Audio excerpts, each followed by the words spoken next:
Hey, good morning, everyone.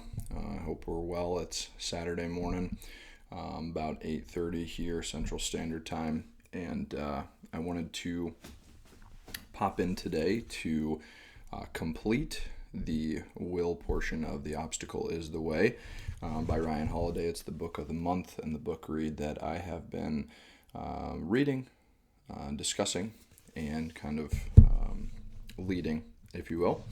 And I got to be honest with everyone. This is the grand finale of them all. This is the final portion of the book, and we have one more video to produce after this. It's been a hell of a time and a hell of an experience to go through all of this book with you guys, and I hope that it's a book that you're interested in and want to go out and purchase and read along. And if you have been reading along, I greatly appreciate that. Right before we dive in, this is the first video of myself that you're seeing. So my name is Nick Kleitch.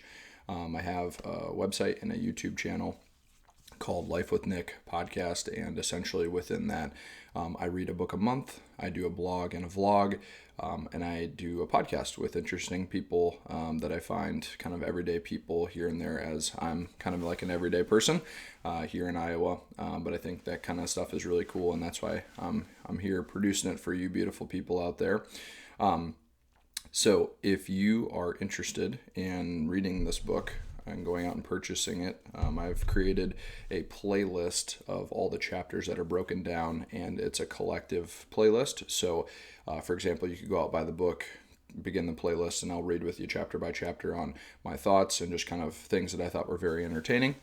And or if this kind of stuff is interesting to you, if you're a reader, if you like personal development, if you keep an open mind, or if I'm just mildly entertaining at the very least, would love for you to subscribe to the channel. That way you can get the book of the month that I'm producing, an option to look at podcasts that we're producing as well too, and some blog material that I cover. So hopefully that is understandable for you guys, and all that to be said, I think it's time to dive in. So we are covering the final strategy within the will portion of the book, and that strategy is meditate on your mortality. People generally don't like to speak about death and contemplate their mortality, but Ryan Holiday kind of leads us to a reason why this is vital. So we'll go ahead and dive in. So it is a story as old as time. A man nearly dies. He takes stock and emerges from the experience a completely different and better person. And so it was for this gentleman that he is referencing here. I don't want to give too much context on the gentleman because it was 1569 when he was alive, and I just don't think that is relevant to the lesson being taught. So we're going to kind of skip over it. But anyway, so coming so close to death energized him, and it made him curious. No longer was death something to be afraid of. Looking it in the eyes has been a relief and even inspiring. Death doesn't make life pointless, but rather purposeful. And fortunately, we don't have to nearly die to tap into this energy. We see proof of the fact that one can meditate on death, be well aware of our own mortality without being morbid or a downer. This is encouraging because it means that embracing the precariousness of one's own existence can be exhilarating and empowering. And the way that I essentially kind of understand this principle is just knowing that there will be a finite amount of time that we have on Earth. And again, that can startle some people. However, that is what creates urgency in life to do the things that you want to do. So it's this kind of beautiful balance of, you have to have patience in life, you have to know kind of what you want to do, what you want to cultivate, but yet there is this kind of reminder in the back of the mind that says, hey, let's not worry about some of the trivial day-to-day shit, because we will eventually pass away. And so it's just kind of this filter, this humbling system, if you will, that kind of weeds out all the bullshit and really kind of focuses you on what you want to accomplish, which is really exciting, because at the end of the day, it doesn't matter, right? So Just to continue in this, so every culture has its own way of teaching the same lesson. The Romans would remind themselves, remember you are mortal. It seems weird to think that we'd forget this or need to be reminded of it, but we clearly do. Part of the reason we have so much trouble with acceptance is because our relationship with our own existence is totally messed up.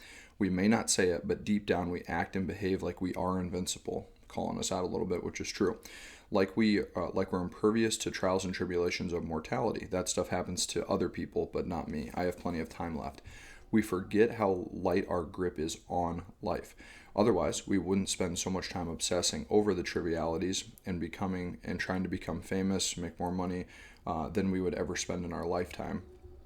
So essentially, what he's saying here is all the things that we want to do, we need to put in the forefront because of this limited amount of time, but also it just is a complete waste of time to get too involved in things that don't necessarily matter at the end of the day. It's a cliche question to ask. What would I change about my life if a doctor told me I had a terminal illness? After we answer, we inevitably confront ourselves with the same lie. Well, thank God I don't have XYZ.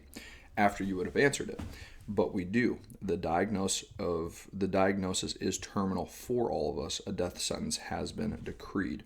For each second, probability is eating away at the chances we'll be alive tomorrow. Something is coming, and you'll never be able to stop it. Be ready for when that day comes. Remember the serenity prayer. If something is in our control, it is worth every ounce of our effort and energy. Death is not one of those things. It is not in our control how long we will live or what will come of us and take us from life. But thinking about it and being aware of our mortality creates real perspective and urgency. It doesn't need to be depressing. In fact, it can be invigorating. Instead of denying, or worse, fearing our mortality, we can embrace it. Reminding ourselves that each day we will die helps us treat time as a gift, which it really is. Someone on a deadline doesn't indulge himself or herself in attempts at the impossible. He doesn't waste time complaining about how he'd like things to be. They figure out what they need to do and do it and fit in as much as possible before the clock expires. They figure out how, when that moment strikes, to say, of course, I would like to have lasted a little longer, but I made the most out of what I was given, so that works too. And isn't that just the beautiful essence, right? Is that in a very small scale example, we have an objective, we have a timeline, and it can be very satisfying when we squeeze out every bit of energy in that short amount of time to achieve the objective that we want. Now, we're taking that principle and we're exacerbating it over the course of a life, but if you live with that kind of intensity and intentionality, then you can look back and say, oh man, that life resume was pretty damn impressive, wasn't it? So maybe said another way, if we didn't have the parameters and life was infinite, it would decrease the value of all the relationships that we have and the experiences that we have because we knew there wouldn't be an ending. Back to the book here. Death is the most universal of all of our obstacles. It's the one we can do the least about. At the very best, we can hope to delay it. Even then, we'll still eventually succumb. But that is not easy, or that is not to say that it's without value to us while we are alive. In the shadow of death, prioritization is easier, as are graciousness, appreciation, and principles. Everything falls in its proper place and perspective. Why feel fear? Why let yourself and others down? Life will be over soon enough. Death chides us as we do. My apologies. Essentially, what he's saying is that because there is this expiration, it means more to do the right thing and treat people right because of the finite nature of things. And that is kind of goes to your character and how you live your life.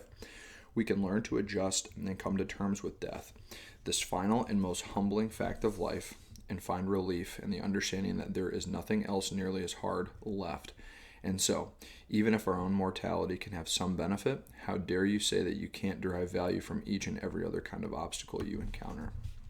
Very, very good cliffhanger there in terms of Ryan kind of saying, hey, if we can derive lessons and bring perspective from knowing the ultimatum that faces everyone, then there's absolutely no reason why we can't hold that same standard to other obstacles, which is a correct statement and also very beautiful. So thank you guys so much for bearing with me and reading with me within this specific strategy.